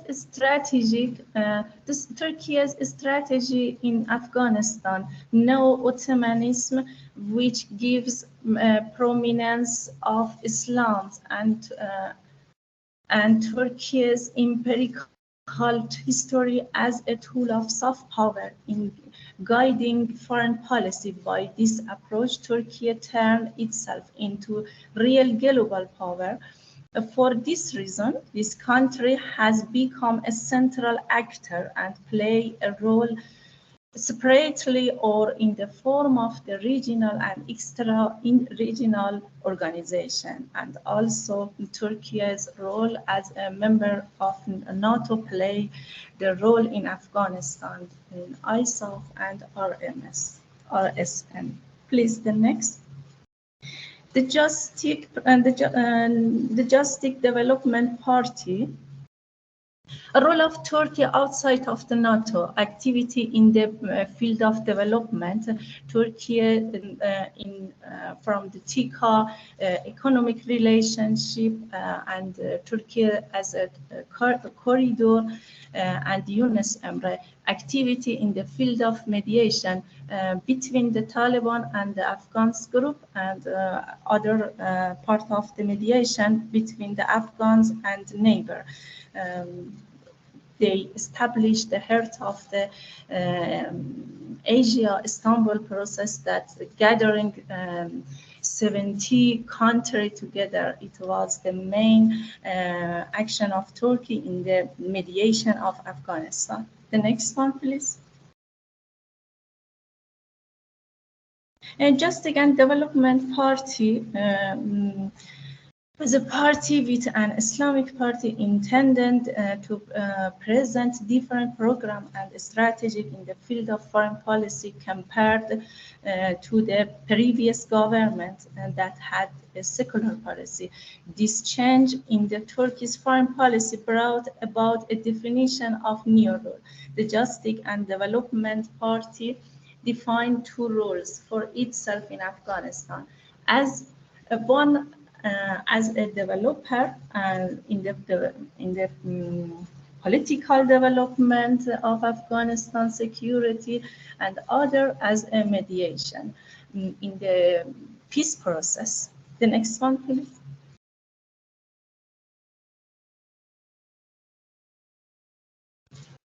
And Turkey's role in Afghanistan as a developer, something that happened that helped to the Turkey to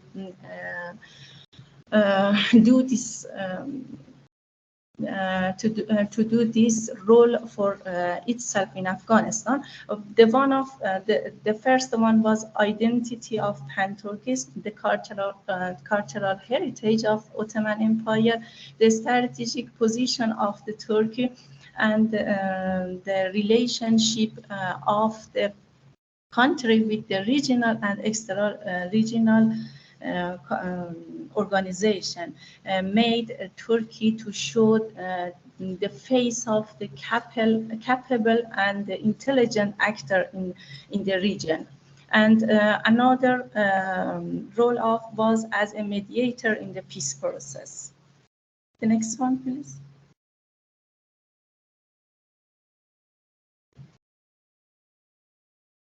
The presence of the Turkish-speaking minority in Afghanistan and its proximity to the Central Asia have made Ankara interested in Afghanistan in recent years. Turkey's mission in NATO, Turkey identity and Islamic identity, Erdogan's view close to the Muslim Brotherhood, and also Turkey has been promoting common Islamic roots in Afghanistan for years, which was reason for Turkey inherent superiority over other Western actors in Afghanistan. But in Afghanistan, Turkish identity was less important than Islamic identities. Afghans didn't care about the Turkish identity, but the crescent on the flag of the Turkey had a positive effect on the Afghan people. The next one, please. Turkey as a mediator. In mediation between Hizb Islami Hekmatyar and the Afghan government and the establishment of the peace shows that the politicians of Turkey was well aware of these important elements and can use it to improve Turkey's position in the regional and international sense. With this action, Turkey became an active and dynamic actor in the region. The next one, please. But the government change in Afghanistan and Taliban came to the power again. Over the last 2 years, the relationship between Turkey and Taliban has undergone significant development in political, security, economic issues. Turkey, but the most problem of the Afghanistan is not development. Afghanistan need to the mediator. Turkey enjoy a positive relationship with Pakistan, which could to leverage to persuade the Taliban to pursue peace in Afghanistan. However, the situation in Afghanistan is highly complex, and even the slightest misstep could have dire consequences. Despite the challenge and despite the challenges, Turkey has accepted its regional role and is committed to coordinating with neighboring region and strategic allies. As a result, Turkey has been described as a regional power, middle power, and a pivot. Given its sophisticated policy and regional influence, Turkey has the potential to play a significant role in maintaining peace in Afghanistan. However, the situation in Afghanistan is highly fluid and unpredictable. The success will depend on Turkey's ability to navigate this complexity and work cooperatively with the stakeholders. Ultimately, the fate of the Afghanistan rests not only on Turkey, but also on the collective, effective effort of the international community. The next, please. Turkey's lack of common border with Afghanistan and its ability to provide shelter to the opposition can be seen as an advantage.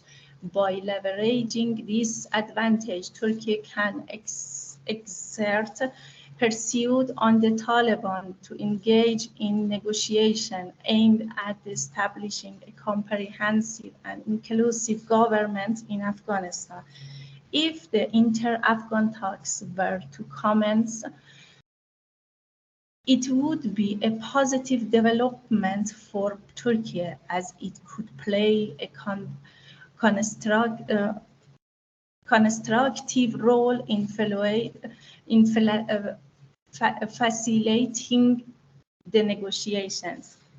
Establishing a stable situation in Afghanistan is crucial for Turkey prevent a new flux of refugee to the country. However, due to the conflictity, interest of internal and external factor in Afghanistan, there is little agreement between parties on any issues. This situation increased the threats and challenges faced by Afghanistan and the region.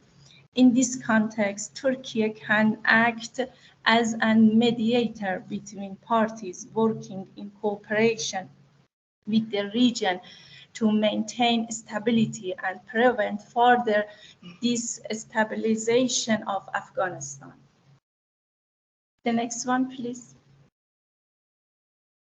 And it's the last one, that last slide. Thank you for all professors that listen to me.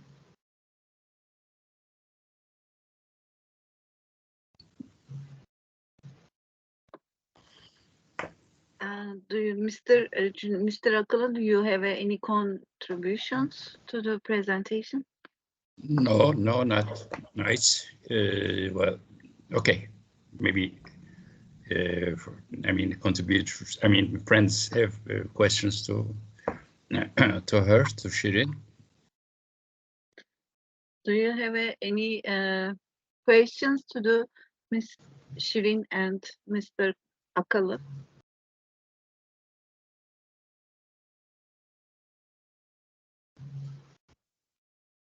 No. I want to. I don't know that my question is related or not. I want to ask that how is the relation of Turkey with the Taliban at the present time?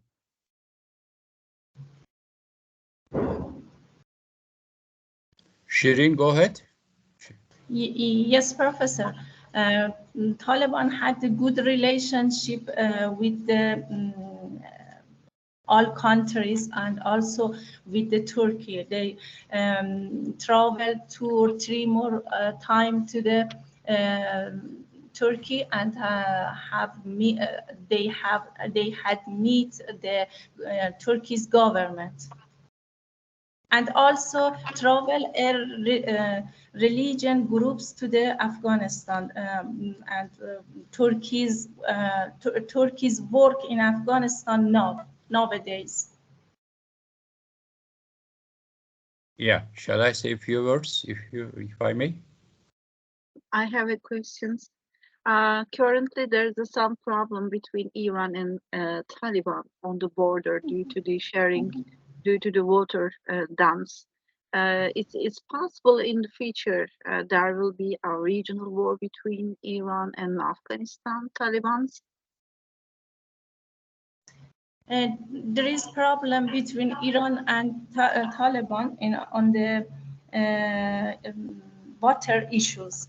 Yeah. But I think Iran can solve this problem and maybe needs a mediator between them that can solve this problem. In the many years ago, there is a problem, border problems between Iran and Taliban, and Turkey was act as a mediator between them. Yeah, thank you. I think we come to the close of that sections before the 20 minutes before. Is there İnci any... söyleyebilir miyim? Taliban ve Taliban Tabii, buyurun hocam. Yeah. To answer the question about Turkey and Taliban, Dr. Ali Varlık and Professor Oktay Bingöl may know much better than me. I'm here to say a few words. Turkey and Taliban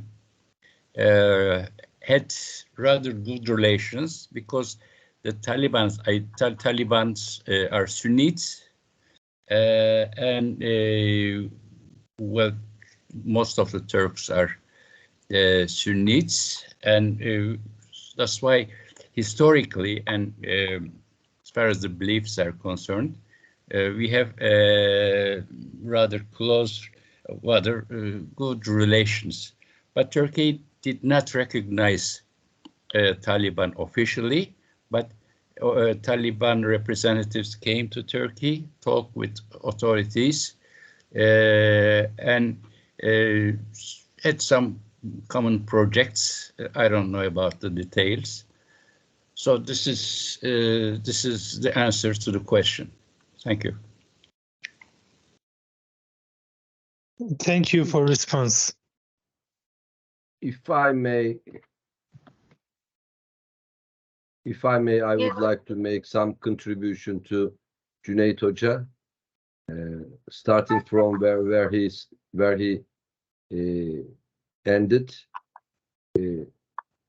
Currently, the Taliban's international posture, as in general, it's not an official recognition. It doesn't have official recognition.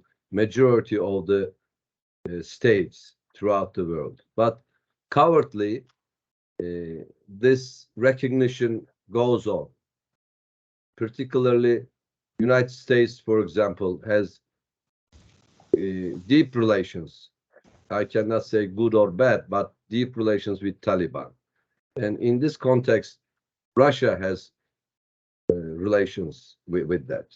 Before Taliban came to power, Iran had hosted some representatives from Taliban in his country diplomatically. When we consider all those relations of Taliban with the other countries, it would be unwise to say that Turkey's and Taliban's relations are cut off. We cannot say that. Of course, this informal recognition goes on.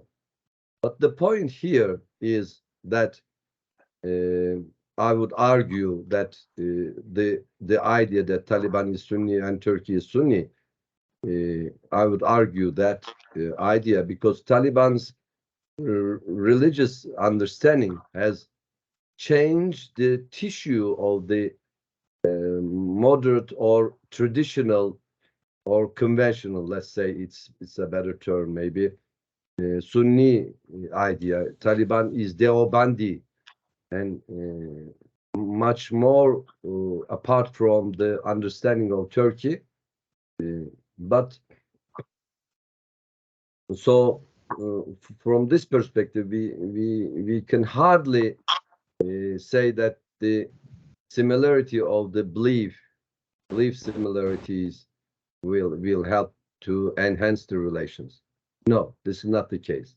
What's the case is starting from the foundation of republic, Turkey's general international policy has always been directly with the nations, with the peoples of the states.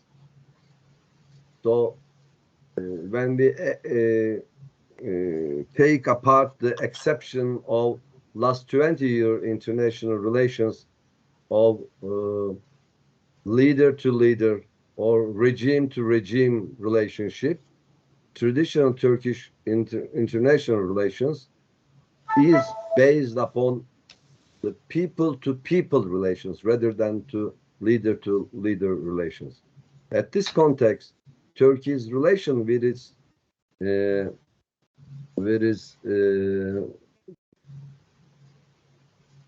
I wouldn't say friendly, but relative people of Taliban. If you say friendly people of Taliban, this would not cover the whole.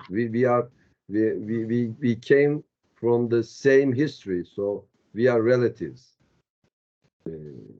This relativity, member of the same family, being the member of the same family, establishes the ties with Turkey and Afghanistan. Today, Taliban is in power. Tomorrow, today, Recep Tayyip Erdogan is in power. Tomorrow he is going to leave the stage. Tomorrow Taliban may leave the stage. But whoever comes to the power, this is not the case. But the case is the friendship between the people.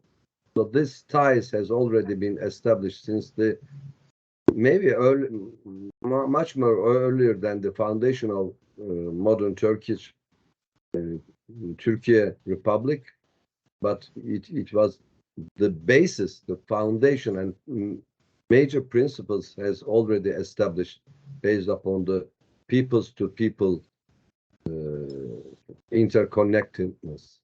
That is all I can add to Cüneyt Hoca. I think we come to the close of that section. Is there any questions or contributions to that section? We finished 10 minutes before. I think the next section will be more times for rest. Thank you for all participants and presenters. We will continue the last sections of today.